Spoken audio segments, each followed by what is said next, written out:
as far as me starting here with the Black Panthers in Vegas, I met one of the journalists. His name is Melchizedek, and we became good friends. And he, saw as far as like my thinking and everything. And so he offered me to come and to visit while they were having a door-to-door meet and greet. Be anywhere, but when I leave, you can remember I said with the last words on my lips that I am. We don't know our rights, and that causes us to be manipulated by the system over and over again. And when you're manipulated, of course, it just causes so many other different issues. You can only see as far as you think. So it's time for us to think further. It's time for us to think bigger. It's time for us to think together so we can start to see our future be one. One of the lies that we tell ourselves is that we are making progress. We tend to equate progress with concessions. We can no longer make that mistake. See, it's no in between. You're either free or you're a slave. There's no such thing as second-class citizenship. But a lot of you running around talking about you Democrats, and the Democrats got you in the biggest trick going. When black people become serious about the revolutionary struggle that they are caught up in, whether they recognize it or not, when they begin to go down and knock off people who are oppressing them, that's when the revolutionary struggle unfolds. Not until. Educate, regulate, and demonstrate. Educate the youth, regulate the truth, and demonstrate the proof. And family, I have a special guest in the building with me today.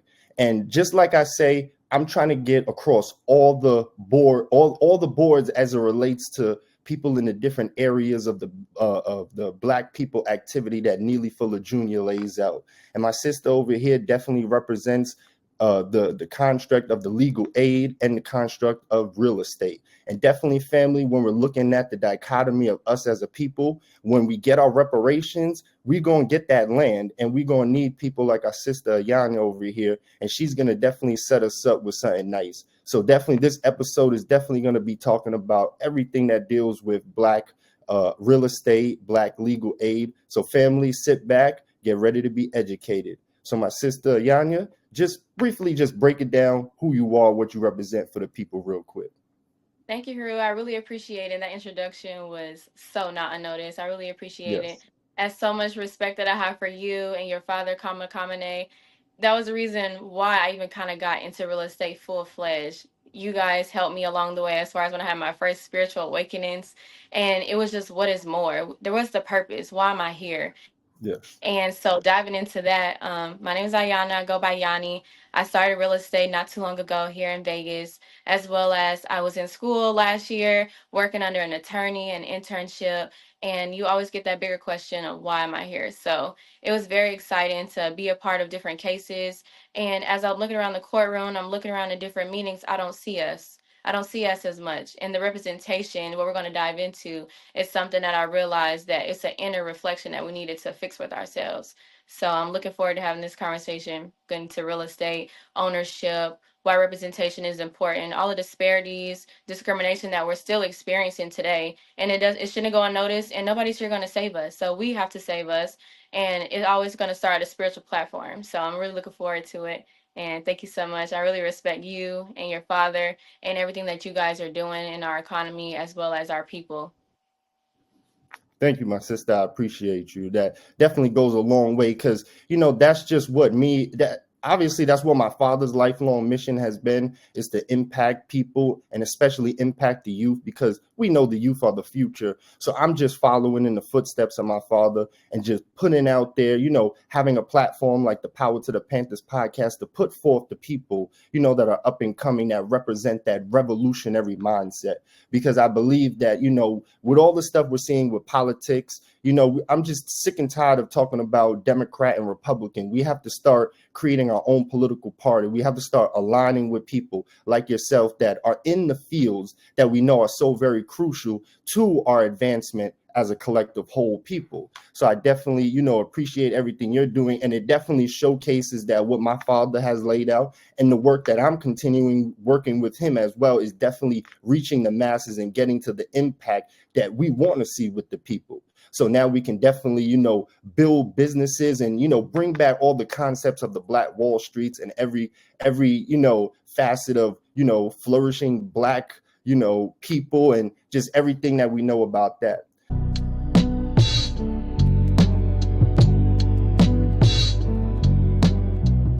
So I definitely want to start off this conversation, always bringing it to the conversation around the Black Panthers. And I know we've had conversations and you've told me that you were working with the Black Panthers out there in Vegas. Could you please just give us a brief breakdown of just how that process was? Yes, definitely. And so much what you're saying leading into those footsteps that, we're feeling now. It's time is going by and so much progression is happening, but at the same time we're having to do those self-reflections like what is it that's missing? And having these key conversations are so important for us because the ones that that are doing it, of course it's not televised as much. It's not going to be, so much on a platform on television as far as like the news broadcast. So it's really up to us to set up our own platforms. And that's why I'm going to continue to say what you're doing is golden and what you're doing is so important. So as far as me starting here with the Black Panthers in Vegas, I met one of the journalists. His name is Melchizedek, and we became good friends. And he, saw as far as like my thinking and everything. And so he offered me to come and to visit while they were having a door-to-door meet and greet. They do security, safety patrols in Las Vegas here. So a lot of culture here in Vegas. It's not shown as much, of course, because you have the Strip here, Las Vegas Strip tourism. But here in Vegas, there is a lot of history here on the west side of Las Vegas. And unfortunately, just like a lot of places, the gentrification has started. And, those neighborhoods have been neglected, and so their thing was to go into neighborhoods, houses that have been abandoned, people that still live there. And so that really is what sparked my attention, of course, because it dealt with real estate as well as spiritual enlightenment. So I met them. It was a great conversation. The head person that was there. So the People's Party and Las Vegas Panthers had collaborated. And then so that's how I kind of started that conversation. And once I started showing up more, that's when we started diving into it more. And then that's when I actually joined the Panthers Party. And my position was to mostly educate youth as far as social skills and social studies. There's a Black family here on the west side of Las Vegas. They owned a farm. They did have to sell it, unfortunately. So we're going to dive into that, selling real estate and, being able to keep our property within us. The ones that we do have, it's only 1 in 100. So when we do face these challenges and these circumstances, who can we go to for resources, for money, for banks? All these things all tie in together. So that was my start with the Black Panthers Party, having events, doing the back to school programs, buying backpacks for students, Black school books for students, and people showed up and people turned out. So it's more like when we have that platform and we're able to express ourselves, the people will be there. So it's more, we just got to get out there and we definitely have to keep showing up. And then, of course, I started school again and back into real estate. Of course, I took a lot more time out. So it's good to get back to roots. It's good to that feeling of getting back to roots as far as what you're doing now for the Black Panthers. Definitely, yeah. And just the vision that I have for this is just getting all the different like-minded people, revolutionary, and then even in particular, if they represent the Black Panther Party, like yourself, or some of the OGs that I'm in connection with. So just, bridging that gap, the older generation, the younger generation, and also bringing together the different people, just all the different people from all around, the US, and just getting back on code, getting back on that Black code, what the Black Panthers were about. They didn't really have any limitations. They didn't have, so to speak, religion. They didn't have, so to speak, an allegiance to a Democratic Party to where they were making their decisions based off of that. They understood the code. And I feel like we need to bring back that code because we've gotten a little bit off track with what we've been doing as it relates to, when we look at the 60s and then now how we're in 2024. We definitely got to do what we're doing. And just like what you're doing, because there's a lot of people that sell real estate, but that's all they do. So what we got to do is that whatever we do, we have to revolutionize it. Like what you're doing, you're selling the real estate, but you're doing it with a revolutionary mindset. And I believe that's key. Whatever a person does in life, whatever profession they might be in, revolutionize it to whatever extent that you could do. So I definitely, put that in perspective. So, it just brings it full circle. Everything that we do, we get something out of, So I definitely appreciate you. And I know definitely for the future to come, definitely people are going to be looking for people like yourself to definitely, be the mold for, Black real estate, Black legal aid, because we definitely got to get our folks, out of the legal system as well, because they love to just get us in that system. And then once they got us in that system, once they got you, they got you. So Definitely. definitely.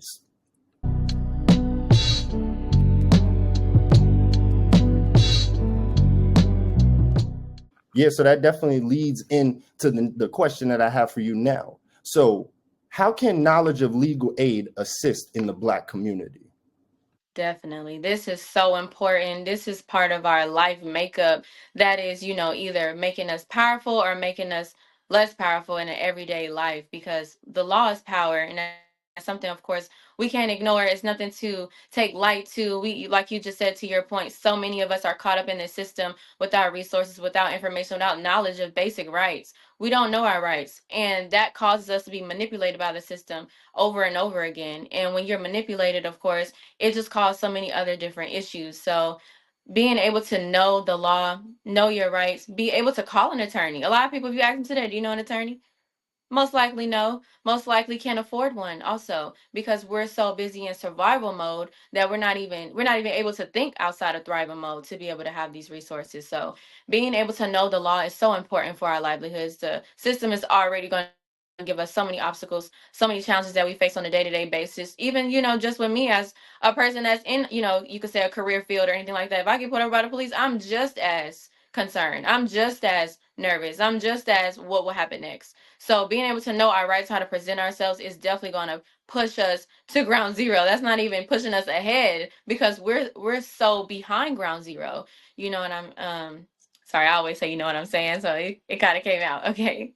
So just definitely being able to know the law is very important. And that's why having these conversations needs to happen more, of course. People need to have these sit downs with your loved ones, have sit downs with your children, that the police are a certain way. And, not to say that to everybody, because we do have some people in our, legal system, as well as, high end positions, they're in the law. They're not all against us, right? Like, we're not going to do that. We definitely understand who's right and who's wrong.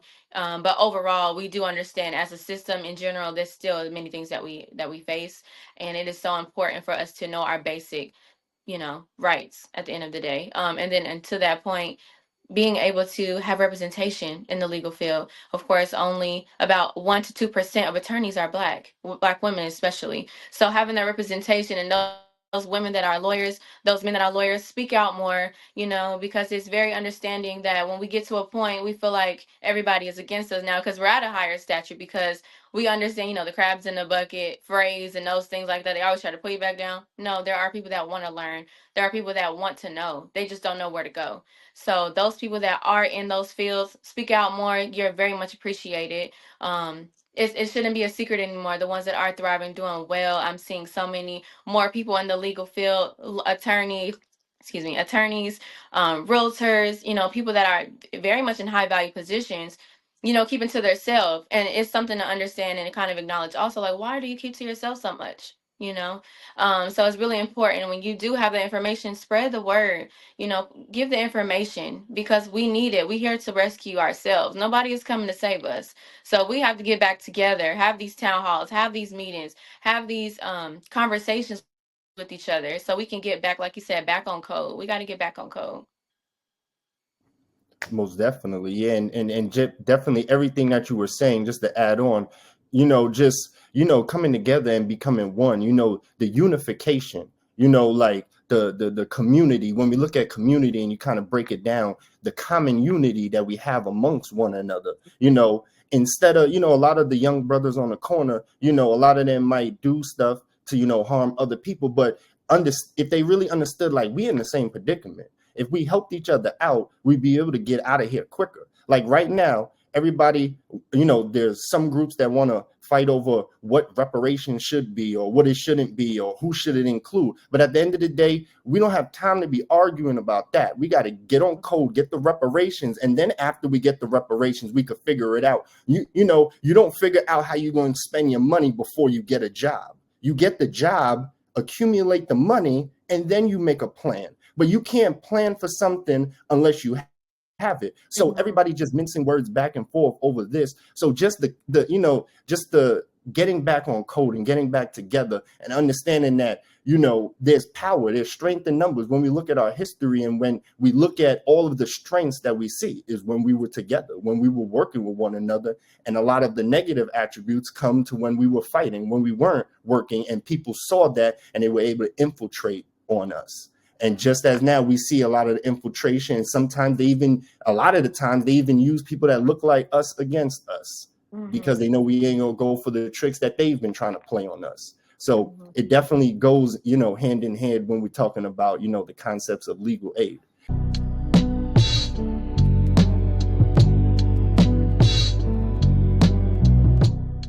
So let's, switch over to the other profession that you do. Let's talk about some real estate. So from your perspective, how can home ownership improve generational wealth for Black people? Yes, definitely. This is the conversation, of course, and the topic that has been going on for years, for centuries. At one point in time, we were actually homeowners. We have real estate, our land. And to your point, like you were saying about, taking back our land, I have this phrase, if they don't give me my 40 acres and a mule, I'm taking it. I'm getting it back. And that mindset has kept me motivated. That mindset has kept me motivated so much throughout the days. It gave me that discipline. Like, we were so close right back then, but we're so close now, and there's so much progress to do. But generational wealth is important for Black people and for our people, because that inheritance is what's keeping us so behind financially. A lot of us don't have wills. A lot of us don't even know what a trust is, and all of these concepts in real estate that tie in together, we're not informed with at all. So this generational wealth is what's causing such a gap in our financial stability and our security. And real estate, most of the time, is what is going to drive you to become quote unquote wealthy, for you to pass on generational wealth for your family. It's very important that we understand what real estate is, what loans are. It's time to have those conversations about, credit, and going into all those facets, because of course that is the blueprint on how this world works. Generational wealth and real estate is very important to understand, because without it, we're going to continuously be in survival mode. Eventually, once you have that platform of having real estate, being able to have a farm, being able to cultivate self-sustainability, to have security, that then you'll start to have those enlightenments and have those spiritual foundations to build for ourselves. But without it, we're not going to be able to become secure. Land is never going anywhere. So if you own land, you're secure on the ground. And of course, spiritually, you're grounded at that point. And so we haven't been able to get grounded because we're, for instance, recently I just had to unfortunately go through, eviction process and court proceedings. We're not able to get grounded here. We're not able to see the future because we're so stuck where we are now. Long term longevity is what's going to build generational wealth, and real estate is 98% of the time the reason why generational wealth happens, because it's a longevity, long term.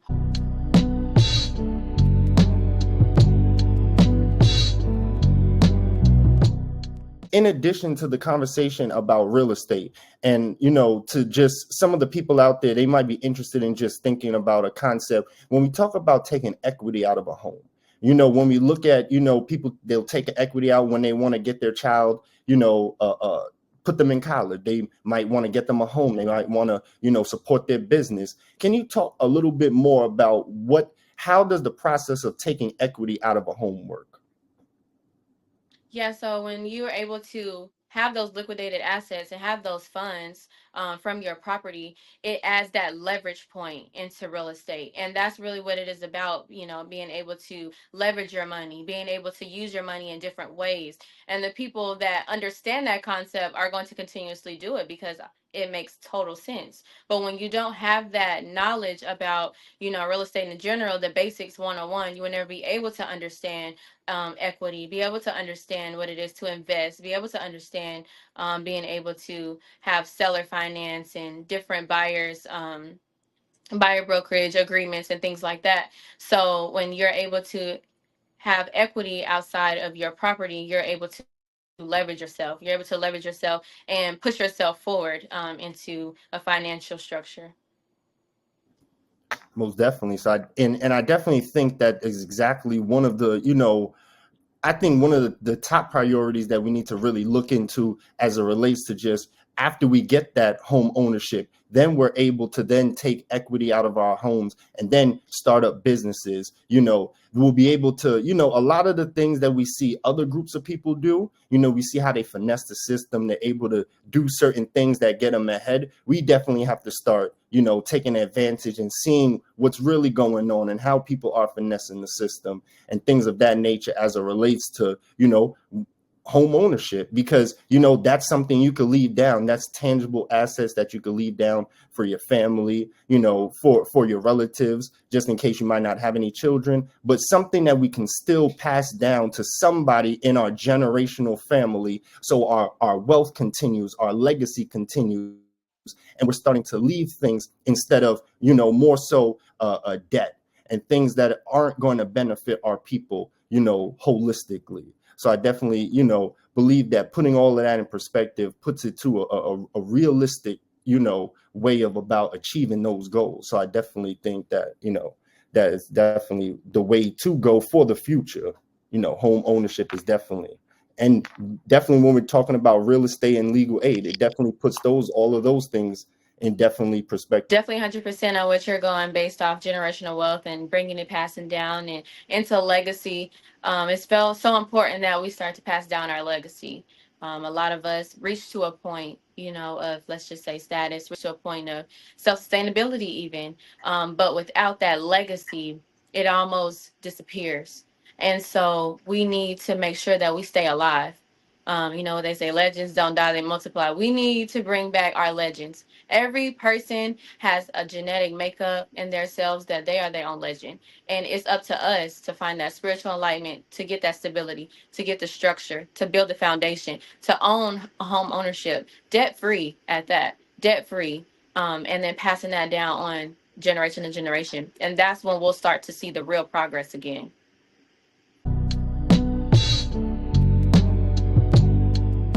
So my sister, I appreciate your time. But before we go, is there any last gem that you would like to drop on the people as it relates to real estate, as it relates to legal aid, or anything as it relates to, just what you want to leave on the people?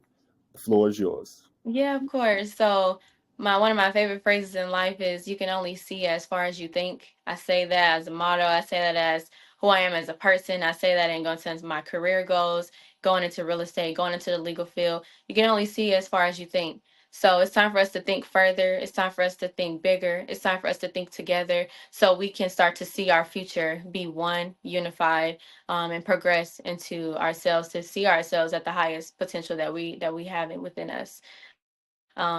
Thank you for the opportunity to have this conversation. You can always reach out to me on Instagram, through email. My Instagram is Yanni Yin, Yanni, two N's at the end, or Yanni Biz. If you have any questions about real estate, you're looking to invest, you're looking to buy, you just want more general information, as well as legal services here in Las Vegas. I'm here for you guys. You can always reach out to me to have that conversation.